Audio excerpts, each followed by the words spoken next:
इस रेजिस्टेंस पर हमने प्रॉब्लम सॉल्व किए थे।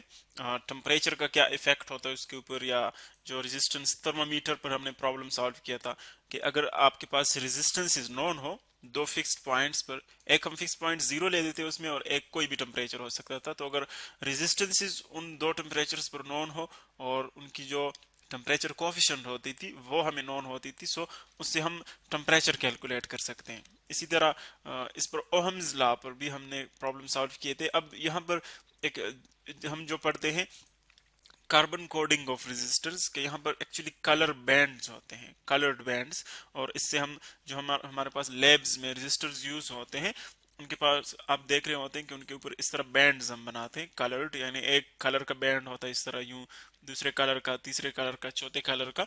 तो इन कलर बैंड से हम कैलकुलेट कर सके बता सकते हैं कि इस रेजिस्टर की रेजिस्टेंस कितनी होगी। सपोज फर्स्ट तो आप ये देखें कि हम किस कलर को कौन सा नंबर दे रहे हैं, उसका कौन सा डिजिट आ रहा है। सो देखें जो ऑर्डर में हमने गिवन है यहाँ पर, ब्लैक के लिए है 0, इस तरह ब्राउन के लिए 1, रेड के लिए 2, ऑरेंज 3 है, येलो है 4, ग्रीन के लिए 5, ब्लू 6, वायलेट 7, ग्रे 9 और वाइट जो है वो सॉरी ग्रे 8 और वाइट जो है वो 9 है, उसका डिजिट हमारे पास 9 है। यानी ये मुख्तलिफ बैंड्स के लिए यही नंबर जो फिक्स नंबर हैं इनके वो हम यूज करेंगे।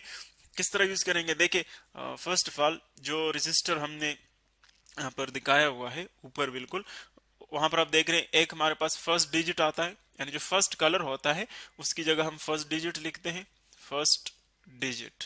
यानी टोटल जो अमाउंट ऑफ रेजिस्टेंस है वो हम किस तरह कैलकुलेट करेंगे, जो मैग्नीट्यूड है।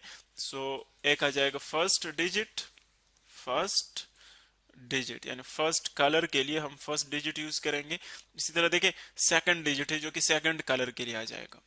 नंबर हम इस तरह बनाएंगे, जो टोटल रेजिस्टेंस है उसकी सेकंड डिजिट आ जाएगा, सेकंड डिजिट, फर्स्ट डिजिट लिख लिया, सेकंड डिजिट, और फिर थर्ड के लिए जो है वो हम नंबर ऑफ जीरोज लिखते हैं। जो थर्ड बैंड है उसके लिए हम क्या लिखते हैं, नंबर ऑफ जीरोज, यानी जो उसकी वैल्यू है उसके लिए हम लिखते हैं number of zeros, number of zeros, यह आ जाएगा नंबर ऑफ जीरोज।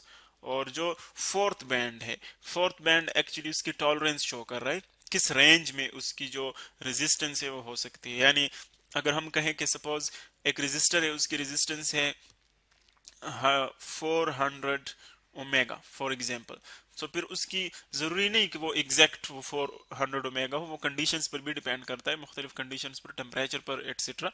सो उसकी एक रेंज होती है। सपोज हम कहते हैं कि इसकी रेंज है 380 से लेकर 420 तक, सपोज ये इसकी रेंज है। तो इसका मतलब ये है कि इस रेंज में कहीं पर भी इसका जो हमारे पास रेजिस्टेंस है वो हो सकता है 380 हो सकता है, 385 हो सकता है, 410 हो सकता है। तो इस रेंज में आ सकता है। तो फिर उसको हम क्या कहते हैं कि इसकी इतनी टॉलरेंस है, मिनिमम इसका जो रेजिस्टेंस है वो इतना हो सकता है और मैक्सिमम जो है वो इतना हो सकता है।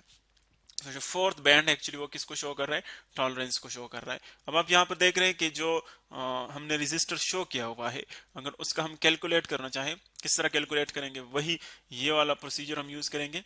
जो फर्स्ट बैंड है उसकी जगह हम फर्स्ट डिजिट लिखेंगे, सेकंड के लिए सेकंड डिजिट, और जो थर्ड है उसके लिए नंबर ऑफ जीरो लिखेंगे। ये प्रोसीजर आ जाएगा। सो देखिए यहाँ पर जो फर्स्ट बैंड है, जो फर्स्ट कलर हमने दिखाया हुआ है वो कौन सा है, रेड, और रेड के सामने आप देखिए क्या लिखा हुआ है, रेड के सामने है डिजिट 2। सो फर्स्ट आप इस कलर का डिजिट लिखेंगे, ये आ जाएगा। यानी अगर हम रेजिस्टेंस कैलकुलेट करना चाहें तो हो जाएगा R is equal to, first colour के लिए हमने लिख लिया फर्स्ट डिजिट, ये आ गया 2। हम देखें रेड के लिए 2 हमने लिख लिया। फिर सेकंड कलर आप देखें, सेकंड कलर यहाँ पर है ऑरेंज का, और ऑरेंज के सामने आप देखें ये ऑरेंज कलर है सेकंड, और ऑरेंज के सामने आप देखें क्या लिखा है 3।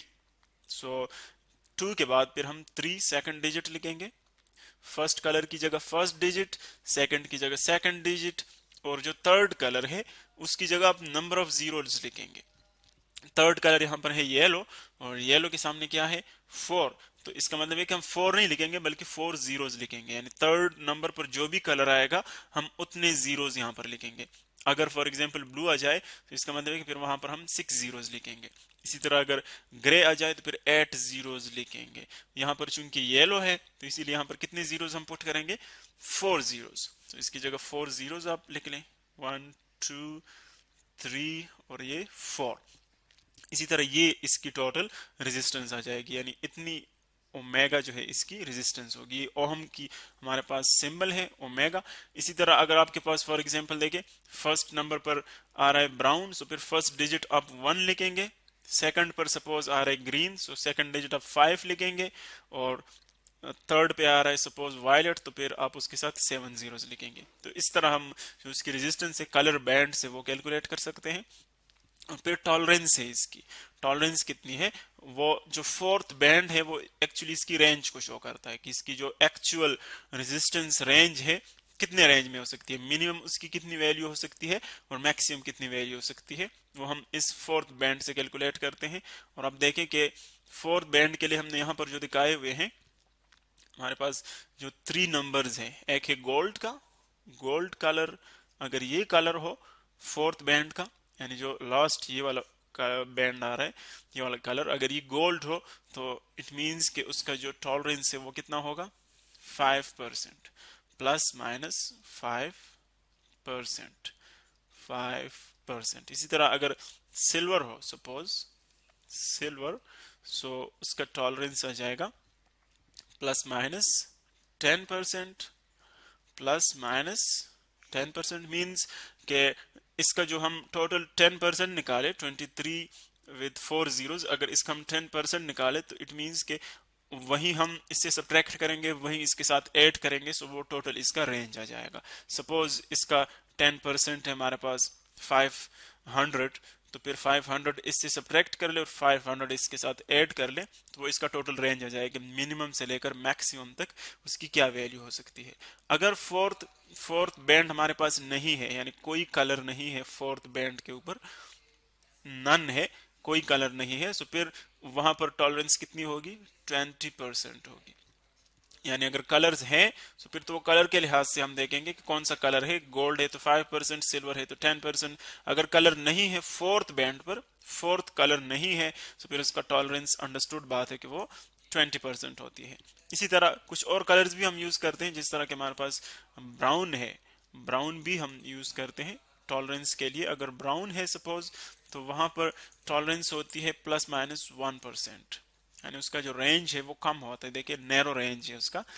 इसी तरह अगर सपोज रेड है तो रेड का होता है प्लस माइनस 2%, रेड का क्या होता है प्लस माइनस 2%। ये मुख्तलिफ कलर्स हैं जो कि रेजिस्टर्स के ऊपर आ सकते हैं। सो इस तरह फर्स्ट ऑफ ऑल जो प्रोसीजर है आप इस तरह रेजिस्टेंस कैलकुलेट करेंगे, फर्स्ट डिजिट फर्स्ट नंबर पर, सेकंड डिजिट सेकंड नंबर पर, और जो थर्ड बैंड है उसकी जगह नंबर ऑफ जीरोस लिख लें, और जो फोर्थ बैंड है वो एक्चुअली हमें रेंज शो करेगा कि इसकी टोटल रेंज कितनी होती है। सपोज एक छोटी सी एग्जांपल यहाँ पर लेते हैं कि फॉर एग्जांपल एक आपके पास रेजिस्टर आ गया और उसकी टोटल रेजिस्टेंस है 100 ओमेगा, उसकी टोटल रेजिस्टेंस है ये, और उसकी जो हमारे पास टॉलरेंस है सपोज वो है silver, fourth colour for example इसके ऊपर है सिल्वर, तो फिर इसका मतलब यह है कि इसमें टॉलरेंस कितनी है, प्लस माइनस 10%, यानी 10% इसका 100 का क्या हो जाएगा, देखिए 100 का 10% 10 ही आएगा 10। सो इसका मतलब यह है कि ये हम इससे सब्ट्रैक्ट कर लें और यही इसके साथ ऐड कर ले, तो जब हम सब्ट्रैक्ट करेंगे सो 100 माइनस 10 ये 90 आ जाएगा, और 100 प्लस 10 ये आ जाएगा 110।